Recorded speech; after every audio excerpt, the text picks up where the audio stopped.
Oh, wait, Julie's got a reaction. Yes, you covered college football for ABC. I mean, I tell you, this is this is opening a can of worms. But Sports Illustrated is saying that this particular team said, all right, you get a tackle, $75. You get a sack, $250. Yeah. I mean, they were paying these players by their statistics. They're not even allowed to do that in the NFL, remember? That's right. okay, another example. Ben, since you played ball, Hi, everybody. how much were they getting paid for that? With catches like that, show me the money, Christy Paul. $500, baby. I'll take that. $500. Okay. Yep. Stuff that in your pocket, pal. Yeah. What else? I'll let you stuff that in your pocket. What else were they getting paid I've for? got an experience as a church greeter when I was a kid, so shaking hands, perhaps. Oh. I'll shake your hand. I'll shake your hand. Just shaking hands? Ryan? Yeah. Nice. For $500. They might have been shaking a KP? little something, something. Oh. Yes. Boom. Shake You it. want me to take the ball? Because I understand they were getting paid for. Well, Bam. How much? Clean the floor, How baby. much? Clean the floor. $700. I earned every penny. I earned every penny. But bogus jobs, too. Jobs they never showed up to even do anything. To pay $62,000, you have to make probably $100,000. So basically, they're paying $100,000 for, my son to go to college. That's a lot of money by anyone's standards. So in a way, these kids are getting paid to play. And what we lose sight of is the value of education. These kids are going to school, to play athletics, but we need to make them realize you're going to get an education. Don't lose sight of that. Ryan, they pay them for food. Ryan, what are you shaking your head about? Leanne, all due respect, I absolutely respect your point of view. I just have to say this, though. You talk about the value of an education, couldn't agree more. But so many of these kids are shoved into these programs, and their education becomes the 97th priority. Football, baseball, basketball, track, that's the first priority. Getting to practice 2 to 3 times a day is the first priority. And then school slips behind all of that. Also, a lot of people don't know this, but scholarships in most cases are on a year-to-year basis. So if you don't perform, guess what? It gets yanked. And if you can't pay for the school, get out. That's how they treat them. My other point here is you know what? these I kids got a are lot treated of like a employees commodity. that work for me. If my employees don't do their job with the work for me, we look elsewhere. I mean, that's the reality but of life. Leanne, it's you not. have to step Leanne, it's up. not about doing your job. A lot of times, you just bring in a new kid who happens to be younger, faster than this kid. The kid's still doing his job. We're going to yank it anyway because we don't have enough scholarships. So you're out. And on your job, Leanne, I know you're a great boss. So you help your employees do the best they can. It's for these kids, a lot of them. It's up to them. The coaches do help them, but educationally, they are not supported as they should. Help. You know what? They have tutors provided. There's emergency funds provided for them.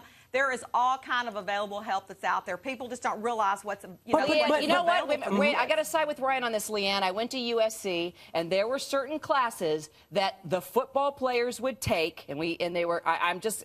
There were communication classes. Look, I was a journalism major, and you know what? There was a joke that there was a certain communication class that the football players took because it was an easy A. I played sports in college. I took rock for jocks. Everybody did. Everybody who played athletics took driver's ed for because jocks. it was an easy A. We all have classes that we take because they're easy. We just tend to want to stereotype, highlight, and show what these kids are doing, blow it up and explode it. But it's not always as it seems. These are a lot of isolated incidences. The norm is not this. The norm is that these kids are provided 3 meals a day, a great environment to live in. They have tutors at their access, and hopefully when they finish, they come out with a college degree and can go out and be successful members of society. Leanne, the flip side of that is I know kids who come to school. You are a wonderful parent. You've done so well by your children. I know a lot of kids who go to school who don't have parents like you and don't have support systems like you. They get in those schools. They don't know about all the programs. They're told, but they're not encouraged to do that. They're encouraged to be on the field. And according so they do their job. They get no money for it. They can't take anybody out on a date.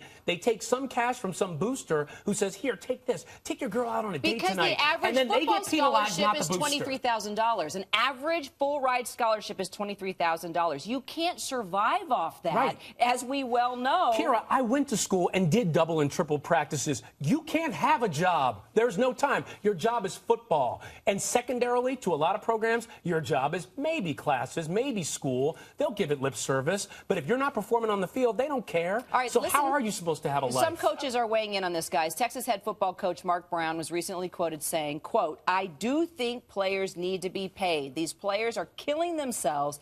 And at Texas last year, we made $163 million. These I are the agree. athletes. They do need some form of compensation. That is true. They do. If you're a Johnny Manziel, you're a Michael Orr, you're a high profile, you're a Manning, you have a high profile, there ought to be something put in place. But the NCAA is old school. You know, they need to step up. They need to get involved. They need to be where these high-profile athletes are after these games. Look at, there's all kind of scummy agents hanging around. They need to be more involved and proactive with what goes on. They need to be aware of what about what's injuries? What happens when a kid gets injured? I want to take the middle ground on this. I hear what you're saying about being paid, but you give a wad of cash to a, 18, 19-year-old guy.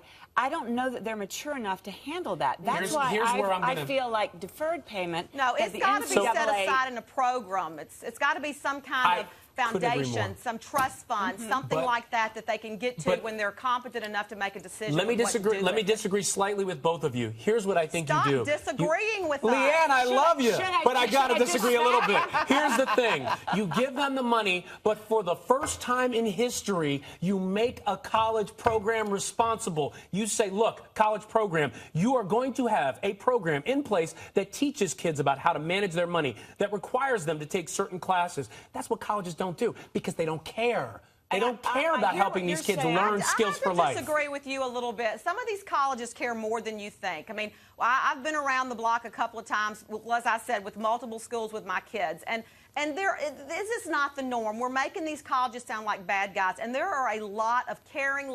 Hugh Freeze, the head coach at Ole Miss right now, our head football coach, is one of the most caring, loving men. He cares what happens to these young men. Nick Saban cares what happens to these kids, and that's a high-profile coach for you. So that's not always the norm.